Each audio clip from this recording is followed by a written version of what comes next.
Subscribe करें मेरे channel को और बेल आइकन को भी ज़रूर दबाएं मेरी लेटेस्ट वीडियो सबसे पहले देखने के लिए। मुंबई की मशहूर पाव भाजी, जिसका नाम सुनते ही हम सभी के मुंह में पानी आ जाता है। पर गाइस, आपको ऐसा लगता है कि इसको बनाना बहुत ही मुश्किल काम है? तो ऐसा बिल्कुल भी नहीं है, बहुत ही सिंपल है इसको बनाना। इस वीडियो को आप पूरा देखिए, इस वीडियो को देखकर आपके सारे डाउट क्लियर हो जाएंगे। मैंने इसमें बहुत सी टिप्स शेयर की हुई हैं जिससे कि आपकी जो पाव भाजी है वो बिल्कुल रेस्टोरेंट स्टाइल और मार्केट स्टाइल जैसी बनेगी। तो चलिए जल्दी से वीडियो को शुरू करते हैं। पाव भाजी बनाने के लिए सबसे पहले हम एक पैन या कढ़ाई ले लेंगे और उसको हम गर्म होने के लिए रख देंगे। और अब यहाँ पे मैं 1 चम्मच बटर डाल दूँगी। आप यहाँ पे सिर्फ ऑयल में भी बना सकते हैं, तो अगर आप बटर नहीं डालना चाहते हैं तो मत डालिए। और अब यहाँ पे मैं 2 टेबल स्पून ऑयल डाल दूँगी और इसको गर्म कर लूँगी जब तक कि जो बटर है वो मेल्ट ना हो जाए। तो ये देखिए, यहाँ पे बटर हमारा मेल्ट हो गया है। तो अब इसमें मैं थोड़ा सा जीरा डाल दूँगी और जैसे ही जीरा हमारा अच्छे से क्रैकल होने लगेगा, चटकने लगेगा, तो अब वहाँ पे प्याज डालूँगी। तो ये मैंने 1 प्याज लिया है, 1 टमाटर लिया है, साथ ही 1 कैप्सिकम लिया है जो मैंने बारीक चॉप करके रखे हुए हैं। और अब मैं सबसे पहले प्याज को डाल दूँगी। और यहाँ पे हमें प्याज को बहुत ज़्यादा नहीं पकाना है, सिर्फ थोड़ा सा ही पकाना है जिससे कि इसका जो कच्चापन है वो निकल जाए। तो 1 से 2 मिनट के लिए हम प्याज को ऐसे ही फ्राई कर लेंगे। तो आप देख सकते हैं प्याज का कलर यहाँ पे थोड़ा सा चेंज हो गया है। तो अब मैं इसमें आधा छोटा चम्मच जिंजर गार्लिक पेस्ट डाल दूंगी। ये ऑप्शनल है, अगर आपके पास नहीं है तो मत डालिए। साथ ही यहाँ पे हम टमाटर भी डाल देंगे, अच्छी तरीके से मिक्स कर लेंगे। और अब यहाँ पे हम कैप्सिकम डाल देंगे। तो इन सभी चीज़ों को अच्छी तरीके से मिक्स कर लेंगे। और अब हम इनको स्लो फ्लेम पे 2 से 3 मिनट के लिए पका लेंगे जिससे कि जो सब्जियाँ हैं वो थोड़ी सी सॉफ्ट या नरम हो जाए। तो ये देखिए 2 से 3 मिनट बाद हमारी सब्जियां थोड़ी सी पक गई हैं। तो अब हम इसमें आलू डालेंगे। ये आलू मैंने 2 मीडियम साइज़ आलू लिए हुए हैं, इनको बॉईल करके रखा हुआ था, तो इसको भी हम डाल देंगे और अच्छी तरीके से अब हम इनको मैश कर देंगे। तो ये देखिए, यहाँ पे मैं ये पाव भाजी मैशर ले रही हूँ और इससे सारी सब्जियों को अच्छी तरीके से मैश कर दूँगी।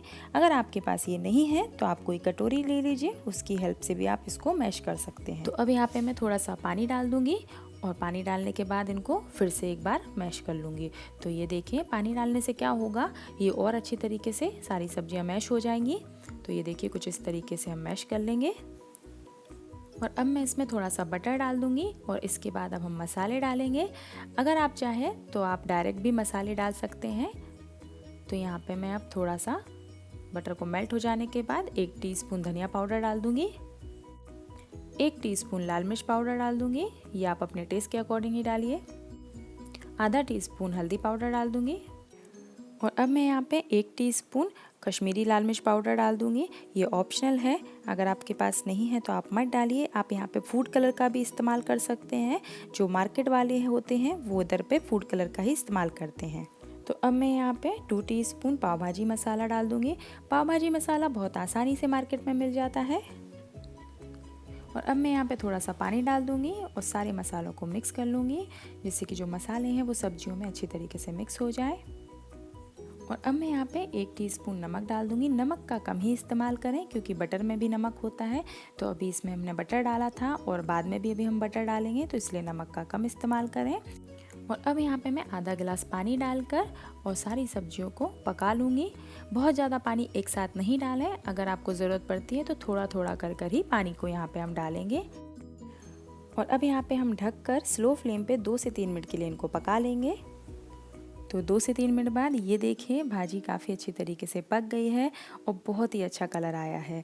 अगर आपकी भाजी यहाँ पे थोड़ी सी गाढ़ी है तो आप इसमें थोड़ा सा गर्म पानी भी डाल सकते हैं। और अब यहाँ पे मैं गैस को बंद कर दूँगी और साथ ही यहाँ पे मैंने हाफ लेमन लिया है, तो इधर पे मैं नींबू को भी डाल दूँगी। तो ये देखिए, एकदम बढ़िया मार्केट स्टाइल जैसी हमारी भाजी बनकर रेडी है। तो चलिए अब हम इसको निकाल देते हैं। तो अब यहाँ पे हम सेम पैन में पाव को भी सेक लेंगे, जिसके लिए हम यहाँ पे थोड़ा सा बटर डाल देंगे। आप अलग से भी तवे पर सेक सकते हैं। और अब मैं यहाँ पे थोड़ा सा धनिया डाल दूँगी, थोड़ा सा पाव भाजी मसाला डाल दूँगी और ये जो पाव हैं उनको बीच से इस तरीके से कट कर लूँगी। तो इनको भी मैं सेक लूँगी। तो ये देखिए, बहुत ज़्यादा नहीं सेकना है, सिर्फ 1 मिनट के लिए, आधे मिनट के लिए हम इनको स्लो फ्लेम पे सेक लेंगे। दूसरी साइड भी ऊपर बटर लगा देंगे और दोनों साइड से इनको अच्छी तरीके से सेक लेंगे।